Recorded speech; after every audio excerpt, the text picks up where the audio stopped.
પાવાગઢમાં હજારો વર્ષો પહેલા મહા ધરતીકંપ આવેલો. એમાંથી ફાટેલા જ્વાળામુખીમાંથી આ પાવાગઢના કાળા પથ્થરવાળો ડુંગર અસ્તિત્વમાં આવ્યો. એક લોકવાયકા એવી છે કે આ પર્વત જેટલો બહાર દેખાય છે તેના કરતાં ધરતીની અંદર તરફ વધારે છે, એટલે કે તેનો પા જેટલો ભાગ દ્રષ્ટિગોચર થાય છે.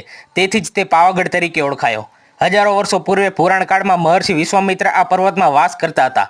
આ પવિત્ર તપોભૂમિ પર ઉગ્ર તપશ્ચર્યા અને આરાધના કરીને બ્રહ્મર્ષિનું શ્રેષ્ઠ પદ સિદ્ધ કર્યું હતું. એવું પણ કહેવાય છે કે શ્રી કાલિકા માતાજીએ આપેલ નરવણ મંત્રનું અનુષ્ઠાન કરીને વિશ્વામિત્રજી આ બ્રહ્મર્ષિનું પદ પામ્યા હોવાથી તેને ચિરંજીવી રાખવા આ રમણીય પર્વતના સૌથી ટોચના શિખર ઉપર તેમણે સ્વયં જગતજનની માં ભવાની કાલિકા માતાજીની સ્થાપના કરી હતી. પાવાગઢ પર્વતની છેલ્લી ટૂંક પર એટલે કે દરિયાઈ સપાટીથી 2730 ફૂટની ઊંચાઈએ આવેલ સૌથી ઊંચા અને સાંકડા શિખરની ટોચે શ્રી કાલિકા માતાજીનું મંદિર પ્રસ્થાપિત કરવામાં આવેલું છે.